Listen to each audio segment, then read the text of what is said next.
ના આવે. કેમ? તો કે એમની ફરજ છે. પણ તમારી શું ફરજ છે? ટેક્સ ટાઈમસર ભરો છો? આ આપણા બધાનો પ્રશ્ન છે. અને માટે હું માનું છું કે બીજાને એની ફરજ યાદ કરાવવાને બદલે આપણી ફરજો યાદ કરીશું તો બધાને પોતપોતાની ફરજ આપોઆપ યાદ થઈ જશે. Let's not live by the rules of the book. Let's make our own rules and live our own life. Thank you so much. આપ સૌને મારા પ્રણામ. બહુ જ આભારી છું. ફરી એકવાર બહુ જ આભારી છું તમારા સૌને. ના please don't do that. I'm not. એક નાનકડું સજેશન છે સર, જે મને લાગે છે કે મારે કરવું જોઈએ અને હું બધે જ કરું છું. ફૂલને બદલે પુસ્તક આપવાની એક નાનકડી પ્રથા બદલો તો સારું. પુસ્તક જીવનભર મારી સાથે રહેશે. અને એક સિક્કો કે સહી એમાં જો હોય તમારી કે આ તારીખે આ જગ્યાએ આ પુસ્તક આપ્યું, તો મારી ગુજરી ગયા પછી પણ મારી લાઇબ્રેરીમાં એ પુસ્તક મળશે. ફૂલ સામાન્ય રીતે, હવે દાખલા તરીકે હું અહીંથી જ ભૂજ જવાની હોઉં તો હું ફૂલ ન લઈ જઈ શકું, પણ પુસ્તક અચૂક મારી સાથે જાય ને હું તો ઠૂંસીને બેગમાંથી 4 જોડી કપડાં કાઢીને પણ પુસ્તક લઈ જાઉં એમાંની છું. એટલે હું એવું માનું છું કે હવે પછી આ એક નાનકડી પ્રથા બદલો તો કાયમ માટે મેં કે એવી ભેટ તમે આપી શકો. પૈસા એટલા જ, બજેટ નહીં બદલવાનું, પણ આવું થઈ શકે તો સારું એવું મને લાગે છે.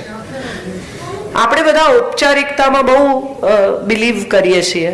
અને શેને માટે? કૃષ્ણાયન માટે. જી, તો પૂછો. તો હવે આપણે ક્વેશ્ચન આન્સર નાનકડું સેશન કરીએ. તો વધારે હવે હું બોલું ને તમે સાંભળો એ તો પૂરું થયું. હાજી પ્લીઝ. 5000 વર્ષ પહેલા સ્ત્રીઓનો સ્વભાવ દ્રૌપદીજી હતા, રાધાજી હતા, શા માટે? સ્ત્રીઓની સંવેદના બદલાતી નથી. હમણાં મારું એક પુસ્તક, એટલે એક પુસ્તક 5 ભાગમાં પ્રગટ થયું છે, કથા કોલાજ. જે લોકો મુંબઈ સમાચાર વાંચતા હશે એ લોકોને ખબર હશે. એમાં મેં જુદી જુદી સ્ત્રીઓની લાઈફ સ્ટોરીઝ લખી છે. અવિનાશભાઈ નિયમિત મને ફોન કરીને સારું હોય તો અચૂક રિએક્ટ કરે. એમાં પણ લગભગ 253 સ્ત્રીઓ છે. એમની કથા એકબીજાથી મળતી જ છે. એનું સૌથી મોટું કારણ એ છે કે સ્ત્રી છે ને એ જન્મજાત માં છે, રુજુતા છે એનામાં મોટા ભાગની. દરેક કિસ્સામાં અપવાદ હોય, પણ 3 વર્ષની છોકરીને તમે ઢીંગલી આપો, એને માં થતા શીખવવું નથી પડતું. અને માતૃત્વનો સૌથી મોટો ગુણ શું છે? માતૃત્વનો સૌથી મોટો ગુણ કેર છે. આ કેર કેટલા લેવલની છે એના ઉપર દરેક રિલેશનશીપનો આધાર છે. કેટલીક પત્નીઓની કેર એટલી જ હોય કે ભાઈ તમને જે જોઈતું હોય એ વખતે હું હાજર હોઉં. કેટલીક પત્નીઓની કેર એ લેવલની હોય કે તમને જોઈએ કે ન જોઈએ હું હાજર હોઉં.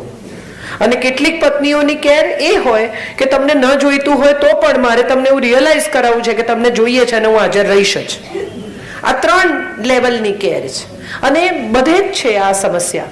સો આઈ ફેલ્ટ કે 3 સ્ત્રીઓ કૃષ્ણના જીવનની અથવા કોઈ પણ પુરુષના જીવનની, એક એની દોસ્ત, એક એની પત્ની અને એક એની પ્રેમિકા, આ 3 એ પસંદ કરે. બાકીની એને રેડીમેડ મળે. માં તમે પસંદ નથી કરી શકતા, તમને કોઈ ચોઈસ નથી આપતું કે આ તમારી મમ્મી જોઈએ છે કે પેલી જોઈએ છે કે પેલી જોઈએ છે. માસી, ફોઈ, કાકી પણ તમે પસંદ નથી કરતા, ભાભી પણ તમે પસંદ નથી કરતા. આ 3 રિલેશનશીપ એવી છે કે જે તમે ચૂઝ કરો છો as a man, a friend, a wife and a beloved. Can be different, can be the same. આ જે 3 રિલેશનશીપ માણસ પસંદ કરે છે એ 3 અંતે તો સ્ત્રી જ છે. એ મુદ્દો બોઇલ ડાઉન થાય છે કે એક સ્ત્રી સહજ અસલામતી છે, સ્ત્રી સહજ ઈર્ષા છે, સ્ત્રી સહજ કેર છે, સ્ત્રી સહજ પોઝેશન છે. આ 3 સ્ત્રીઓનું. અને કૃષ્ણ વિશે છે. એને પૂછે છે દ્રૌપદીને કે તું પ્રેમ કરે છે કૃષ્ણને, અને ત્યારે દ્રૌપદી જવાબ આપે છે કે એ સમયની કઈ સ્ત્રી આર્યાવર્તની એવી છે જે એને ન ચાહતી હોય. રેખાને પૂછેલું સિમી ગરેવાલે રેન્ડેવુમાં છે ઇન્ટરવ્યુ કે do you love Amitabh Bachchan, અને ત્યારે એને કહેલું કે હુ ઇઝ ઇટ ડઝન્ટ લવ હિમ. આ એના યુગનો પુરુષ છે, એવો પુરુષ કે જેને બધી જ સ્ત્રીઓ ચાહે છે. એટલે આ 3 જણા એવા છે જેને કૃષ્ણ પણ ચાહે છે. અમિતાભને બધા ઓળખે, પણ અમિતાભ તમને ઓળખે તો તમારું મહત્વ છે. સો આ 3 સ્ત્રીઓ એવી છે કે જેને ઇન રિટર્ન કૃષ્ણ પણ ચાહે છે, અને એની સાથેની રિલેશનશિપની કથા એટલે Krishnayan. That's what I have tried to portray. પણ મને હંમેશાથી એવું લાગ્યું છે કે સ્ત્રીના ઉછેરને કારણે એનો સ્વભાવ એવો છે. એને બહુ અસલામત કરી નાખવામાં આવે છે, એને એવું શીખવવામાં આવે છે કે તું સુંદર હોઈશ ને ત્યાં સુધી તારો વર પ્રેમ કરશે, વજન ઉતાર, પછી પુરુષો બહાર જતા થઈ જાય. અરે શરીર માટે બહાર જાય છે તો આજ જતો હોય તો કાલ જાય, વહેલો જાય. એને જો મારા ગુણોની કદર ન હોય તો એને જે કરવું હોય તે કરે. યુ રિયલી થિંક કે જે માણસ તમને નથી ચાહતો એને બાંધી રાખવામાં તમને કોઈ રસ છે?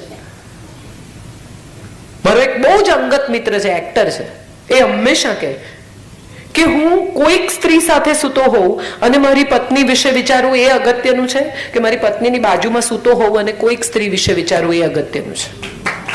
આ તમારે નક્કી કરવાનું છે તમને કયા પ્રકારના પ્રેમની અપેક્ષા છે. જ્યાં હોય ત્યાં તમે એના મનમાં હો, એ કે તમે એના મનમાં ક્યાંય પણ હોય ન જ હો, વિચાર આવે તો કાઢી નાખે.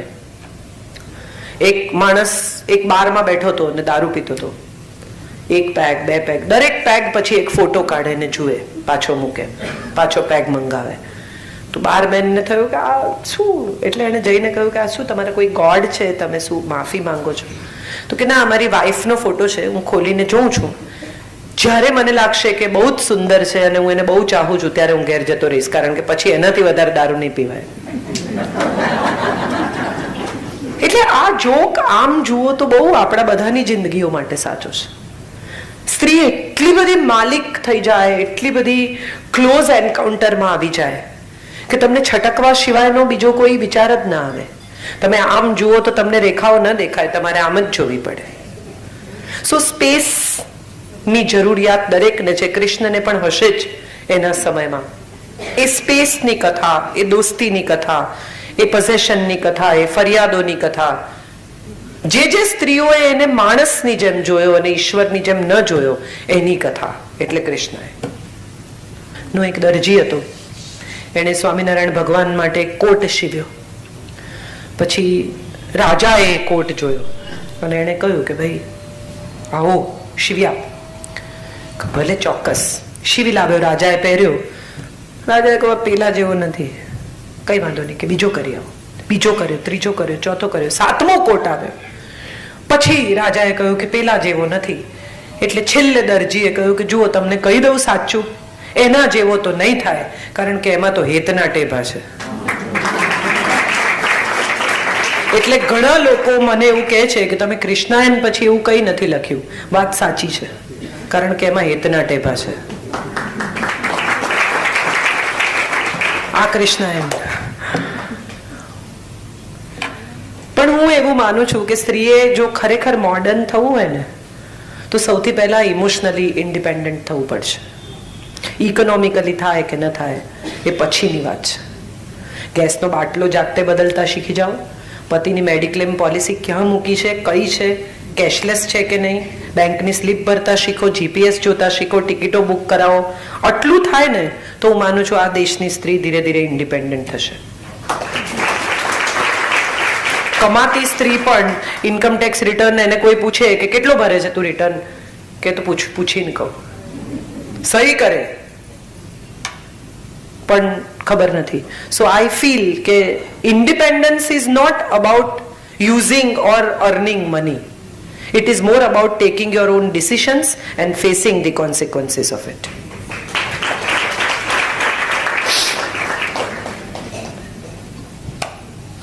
કંઈ પણ પૂછી શકો છો મને, મારા અંગત જીવન વિશે પણ પૂછી શકો. સાચા જવાબ નહીં આપું પણ પૂછો. જી.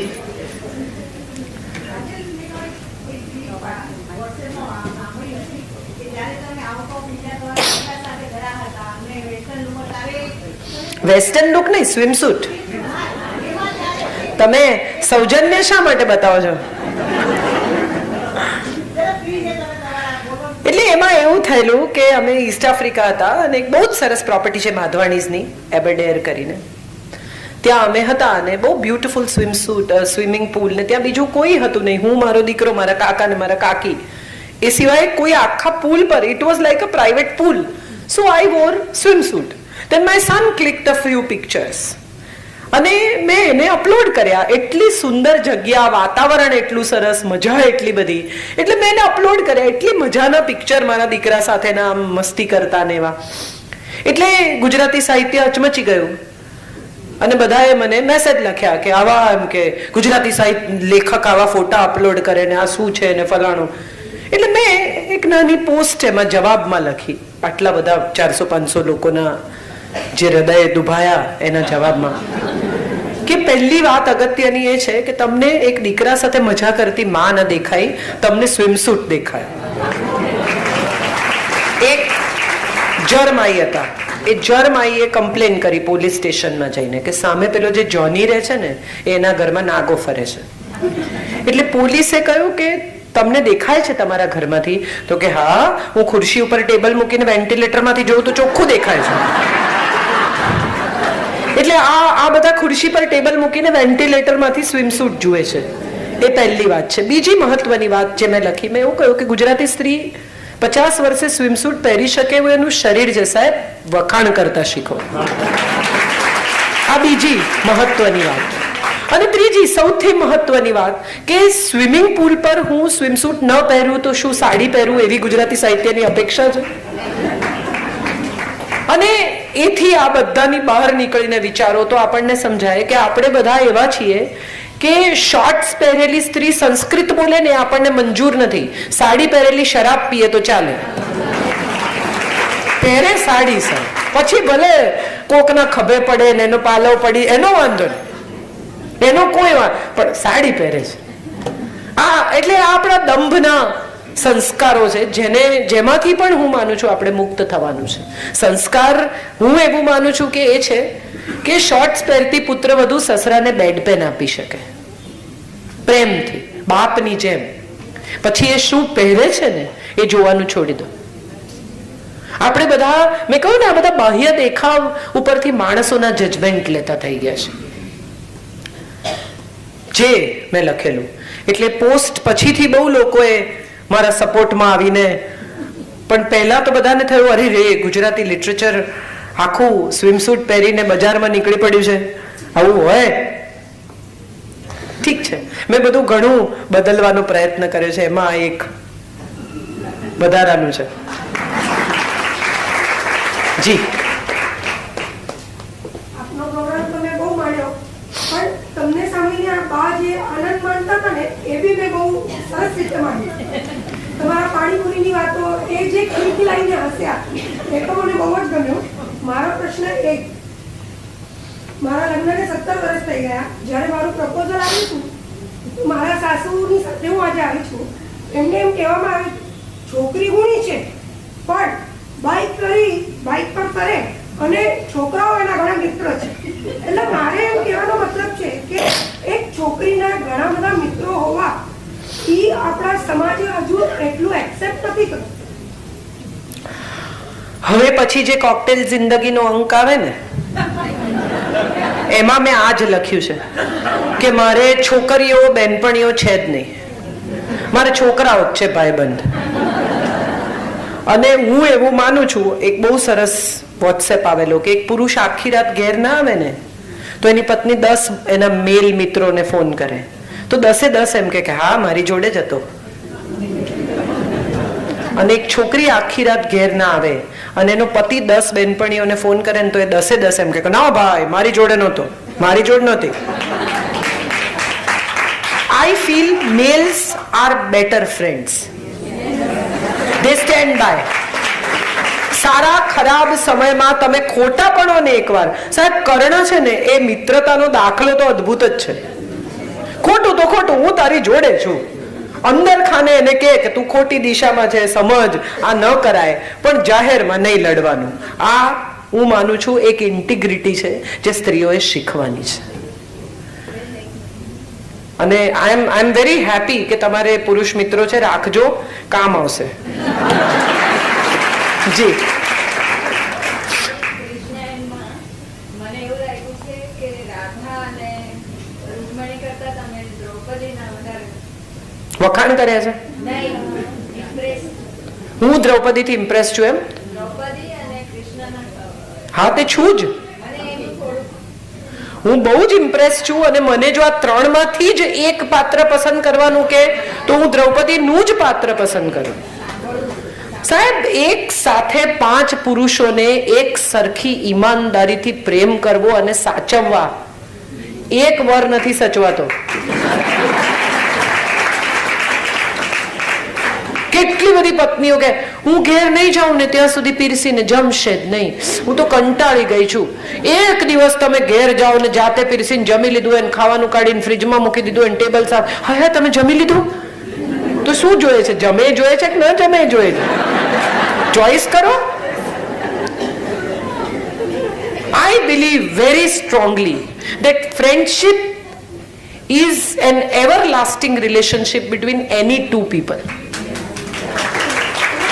માટે જ કદાચ સપ્તપદીનું 7મું વચન એમ કે છે કે સપ્તમે સખા ભવ, મિત્ર થઈ જાઓ. હવે બસ પતિ પત્નીનો સંબંધ પૂરો થયો, દોસ્ત થઈ જાઓ. જો દોસ્તી હશે ને તો બહુ લાંબી ટકશે, પણ મેરેજ, કંટ્રોલ, પોઝેશન આ બધું આવશે તો ગુજવાશે. મિત્રતામાં બંને જણા ઇક્વલ છે.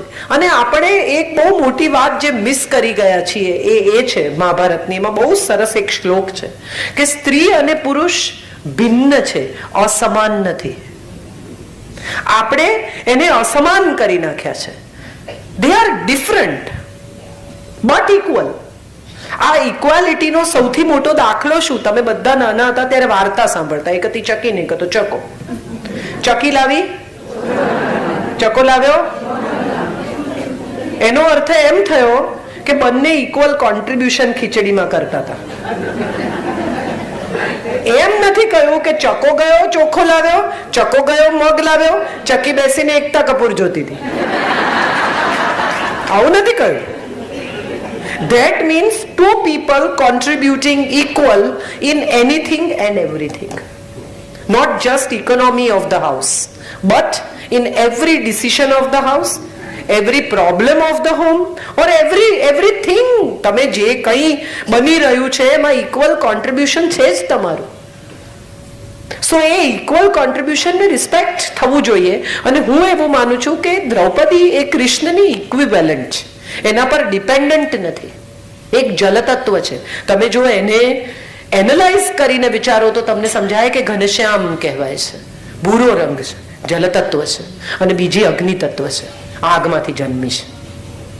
સ્ત્રી સામાન્યતઃ અગ્નિ તત્વ છે, કારણ કે એના અગ્નિમાંથી આવનારા ભવિષ્યનો જન્મ થાય છે.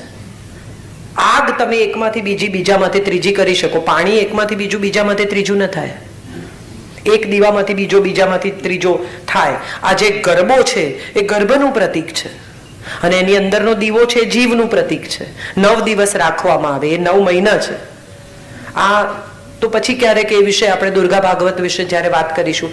પણ માટે મને એવું લાગે છે કે દ્રૌપદી સુખમાં, દુઃખમાં, સમસ્યામાં, પ્રશ્નમાં એની સાથે સાથે છે.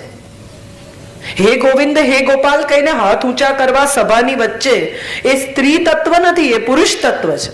To face it, not to sit there and cry about it, but to fight about it and to ask question. કે પહેલા પોતાની જાતને હાર્યા, મને હાર્યા ભાઈ, પહેલા લીગલ ક્વેશ્ચનનો જવાબ આપો, પછી કપડા ખેંચો. So I feel that there is the fire in the woman, which is very important part of a woman. આપણા બધાની આગ ઠંડી પડી ગઈ છે. મને દુષ્યંત કુમાર બહુ એ રીતે ગમે છે કે તેરે सीने में हो या मेरे सीने में हो, आग जलनी चाहिए. सिर्फ हंगामा खड़ा करना मेरा मकसद नहीं. હું ઘણી વાર કહું છું, मेरी कोशिश ये है कि सूरत बदलनी चाहिए. હું આ બધું બોલીને જતી રહું, તમે બધા ઘેર જઈને કહેશો બહુ સારું બોલી. શું બદલાશે એ બહુ અગત્યનું છે. એક ટકો પણ કોઈની જિંદગીમાં કશું બદલાય તો આ કાર્યક્રમ કિન્નરી બેને કરેલો કામનો. બાકી સમાજનો સરસ કાર્યક્રમ થયો અને કિન્નરી બેને ઘણી મહેનત કરી અને બહુ સરસ બીજા કાર્યક્રમો કરજો હો બેન, આવું કહીને બધા ઘેર જતા રહેશે. સારો સ્નેક હશે તો ખાશે. ગુજરાતીઓને ખાવું એ જીવનનો ધ્યેય છે. એટલે એવું પણ બને, બહારગામ જાય કંટાળે કે અમે બહુ કંટાળ્યા ભાઈ સાહેબ, હવે થોડા દિવસ બહારગામ જવું છે. બહારગામ થી આવે તમે પૂછો કેવું રહ્યું, કે ભાઈ સાહેબ થાકી ગયા. તો ગયા શું કામ, થાકેલા જ હતા.